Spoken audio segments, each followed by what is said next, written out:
മനുഷ്യ അവകാശം എന്ന പദം ഞാൻ ആദ്യമായി കേട്ടത് ഈ കറുത്ത മണ്ണിൽ കുങ്കുമം വിതറിയ ഒരു സായം സന്ധ്യയിലാണ്. ഒന്നും അറിയാത്ത പോലെ ഇന്നും ഒഴുകുന്ന ഒരു തോടിൻ്റെ മറുകരയുള്ള മൊട്ടപ്പറമ്പിൽ ഒരു ചുവന്ന കൊടിയുടെ കീഴിൽ നിന്ന് സംസാരിച്ചിരുന്ന അവരുടെ മുഖങ്ങൾ ഞാൻ ഇന്നും ഓർക്കുന്നു. കണ്ണന്തോടത്തിൻ്റെ, ശ്രീകണ്ഠൻ ചേട്ടൻ്റെ, ബേബി ജോണിൻ്റെ. ആരെല്ലാം മറന്നാലും അവരെ ഈ മൺതരികൾ മറക്കില്ല.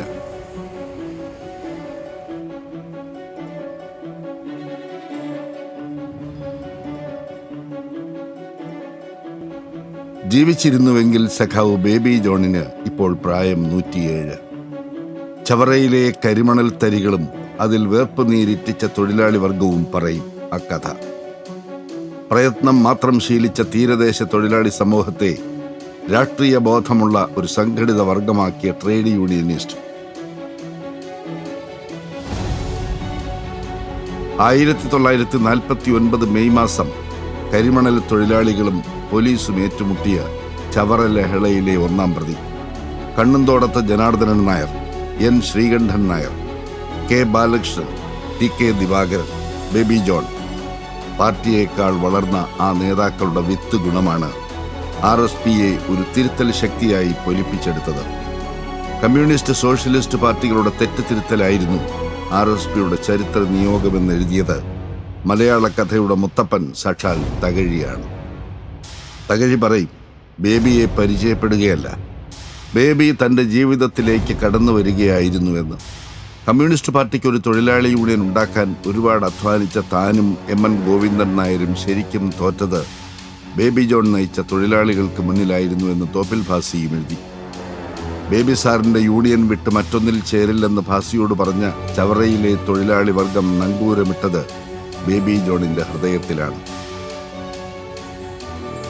പിറവി റഷ്യൻ വിപ്ലവം സംഭവിച്ച 1917 നീണ്ടകര ലായത്തിൽ കുടുംബത്തിൽ ജോണിനും മേരിക്കും ഒരു ഒക്ടോബർ വിപ്ലവത്തിൻ്റെ സ്മാരകം പോലെ അതേ മാസത്തിൽ പിറന്ന ആദ്യ സന്തതി. കോൺഗ്രസ് പ്രസ്ഥാനത്തിൻ്റെ 4ാം മെമ്പറായി രാഷ്ട്രീയത്തിൽ ഹരിശ്രീ വരച്ചു. TM വർഗീസും കുമ്പളത്ത് ശങ്കുപിള്ളയും ആവേശിച്ചപ്പോൾ സ്റ്റേറ്റ് കോൺഗ്രസ് പ്രവർത്തകനായി. 17ാം വയസ്സിൽ നിയമലംഘന സമരത്തിൽ പങ്കെടുത്ത് അറസ്റ്റ് വരിച്ചു. കരുനാഗപ്പള്ളി സബ് ജയിലിൽ 3 മാസം. Baby John കുലുങ്ങിയില്ല. നീണ്ടകരയിൽ നിന്നൊരു രാഷ്ട്രീയ ഒതേറിൻ്റെ പുറപ്പാടായിരുന്നു അത്. തടവ് കഴിഞ്ഞ് തമിഴകത്തെ പാളയംകോട്ട സെന്റ് സേവിയേഴ്സിലേക്ക്. ആ ക്യാമ്പസിൻ്റെ ചരിത്രത്തിൽ ആദ്യമായി ബേബി ജോൺ വിദ്യാർത്ഥി സമരം നയിച്ചു. നേരുള്ള ആ രാഷ്ട്രീയത്തിൽ സ്വാതന്ത്ര്യ സമരവും ക്വിറ്റ് ഇന്ത്യ മൂവ്മെൻറ്റും ലയിച്ചു. പാളയം കോട്ടയിൽ നിന്ന് പോലീസ് അറസ്റ്റ് ചെയ്ത് നാടുകടത്തി. പക്ഷേ കളി പൊലിക്കാനിരിക്കുന്നതേ ഉണ്ടായിരുന്നുള്ളൂ. 3ാം അംഗത്തിന് തേവര കോളേജിലെത്തിയ ബേബി സർ CP-ക്കെതിരെ കരിങ്കൊടി സമരം നയിച്ചു. 4ാം അംഗം പാലക്കാട് വിക്ടോറിയ കോളേജിൽ. പക്ഷേ സ്വാതന്ത്ര്യപ്രാപ്തിയോടെ കോൺഗ്രസ് വിട്ട് ബേബി ജോൺ KSPയിലെത്തി. അതും കഴിഞ്ഞ് RSPയിലേക്കും RSPയുടെ അഖിലേന്ത്യാ secretary പദവിയിലേക്കും. They don't even try to tackle. I don't say they have not tackled it. They have not made even an attempt. തെരഞ്ഞെടുപ്പ് തടവറയിലിരുന്ന് നേരിട്ട ചവറയുടെ കറുത്ത മുത്ത് 11 തെരഞ്ഞെടുപ്പുകളിൽ മത്സരിച്ച് ജയിച്ചു. 4 പതിറ്റാണ്ടിൻ്റെ നിയമസഭാ അംഗത്വ കാലയളവിൽ 17 വർഷവും മന്ത്രിസ്ഥാനത്ത്.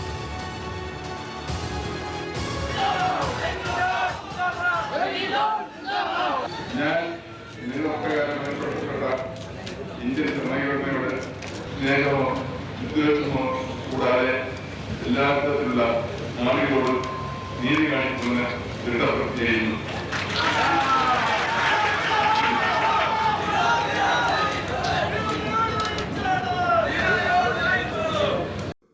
അധികാരത്തിനും രാഷ്ട്രീയത്തിനും ജനക്ഷേമത്തിനുമിടയിൽ ബേബി ജോൺ സൂക്ഷിച്ച ഒരു ഗുരുത്വബലം നല്ല ജനസേവകനെയും നല്ല നയതന്ത്രജ്ഞനെയും സൃഷ്ടിച്ചു. അങ്ങനെ രാഷ്ട്രീയ പ്രതിസന്ധികളെ മറികടക്കാനുള്ള ഒറ്റമൂലിയായി ബേബി ജോൺ മാറി. ചക്രവ്യൂഹം തകർത്ത് അത്ഭുതം സൃഷ്ടിച്ച ബേബി ജോണിൻ്റെ ചരിത്ര നിമിഷങ്ങൾ കേരളം എത്ര കണ്ടു. എനിക്ക് മനസ്സിലാക്കാൻ സാധിക്കും ഈ രോഷപ്രകടനവും പ്രയാസവും ഒക്കെ. മിലിറ്ററിയുടെ സഹായം ആവശ്യപ്പെട്ടില്ല എന്ന് രാഷ്ട്രപതി ആവശ്യപ്പെട്ടപ്പോൾ അവർക്ക് ഇതിനുള്ള സ്കില്ല് ഉള്ള ആളുകൾ ബാംഗ്ലൂരിലാണുള്ളത്. ഭരണാധികാരി എന്ന നിലയിൽ കേരളം കണ്ടിട്ടുള്ള ഏറ്റവും നല്ല മന്ത്രിമാരിൽ പ്രമുഖനാണ് അദ്ദേഹം. 1985 ബേബി ജോണിന്റെ ജീവിതത്തിലേക്ക് അന്നമ്മ വന്നു. പിന്നാലെ മക്കളായ ഷീലയും ഷാജിയും ഷിബുവും. കല്ലേ പിളർക്കുന്ന കൽപ്പനയുടെ ആജ്ഞാശക്തിക്കും ഒന്നിനെയും കൂസാത്ത കരുത്തിനും മരണത്തോട് പോലും വഴങ്ങാൻ പൊരുതിയ വീറിനുമിടയിൽ ബേബി ജോൺ സ്നേഹനിർഭരമായൊരു മനസ്സും സൂക്ഷിച്ചു. ഉടുപ്പിലും നടപ്പിലും ലാളിത്യവും സമൂഹത്തിനും കുടുംബത്തിനും ആ മനസ്സെന്നും ഉപകരിച്ചു. ചവറക്കാർക്ക് ബേബി ജോണിന് അരികിലേക്കെത്താൻ ഒരു കാലവും അനുവാദം വേണ്ടിയിരുന്നില്ല. ചവറയിൽ നിന്നും ഔദ്യോഗിക വസതിയിലെത്തിയവരിൽ ഒരാൾക്ക് പ്രവേശനം നിഷേധിച്ചു എന്ന ഒറ്റ കാരണം കൊണ്ട് ആ വാതിലുകൾ ഇനി ഒരിക്കലും അടയ്ക്കേണ്ടെന്ന് ശഠിച്ച കരുതലിൻ്റെ മനസ്സാണത്. എവിടെയോ വെച്ച് മറന്ന ഒരു ഫോട്ടോ പോലെ മനസ്സിലേക്ക് മടങ്ങി വരുന്ന ഒരു നല്ല ഭൂമിയുടെ കഥയും മലയാളി മറക്കില്ല. കായൽ രാജാവ് ജോസഫ് മുരിക്കൻ്റെ മിച്ചഭൂമി, റാണി ചിത്രക്കായൽ നിലങ്ങളെ പിടിച്ചെടുത്ത് അതിലാദ്യം വിത്തറിഞ്ഞ കർഷകർ സ്വർണം വിളയിച്ചപ്പോൾ കൊയ്ത്തിന് നേതൃത്വം നൽകിയ ബേബി ജോണിൻ്റെയും അച്യുതമേനോൻ്റെയും കഥ. ഭൂപരിഷ്കരണ നിയമം ഭേദഗതി ചെയ്ത് സമഗ്ര നിയമമാക്കി. കണ്ണൻദേവൻ കമ്പനിയിൽ നിന്നും ഭൂമി പിടിച്ചെടുത്തു.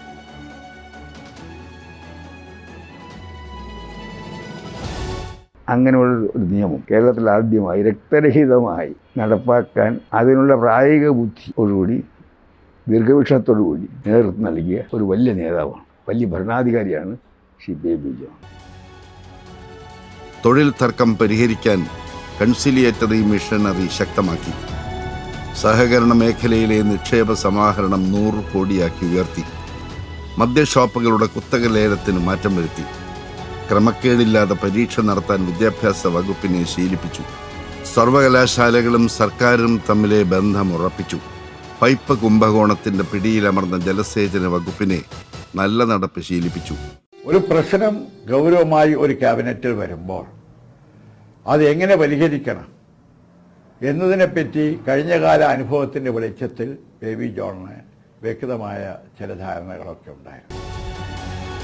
ബേബി ജോൺ ഒരു രാഷ്ട്രീയ നേതാവിന്റെ പേരല്ല, സമരാഭമായ ഒരു രാഷ്ട്രീയ നേരിന്റെ നാട്ടരങ്ങാണ്. ചവറയുടെ ഇന്നലകളും കരിമണൽ തരികളും നാളേക്കായി ഹൃദയത്തിൽ സൂക്ഷിക്കുന്ന ഒരു പടപ്പുറപ്പാട്. രാഷ്ട്രീയ കേരളത്തിന്റെ തെക്കൻ കളരിയിൽ 100 മേനി വിളയിച്ച ഉശിരുള്ള ഒരു വിതപ്പ്. ഇല്ല ഇല്ല മരിക്കുന്നില്ല.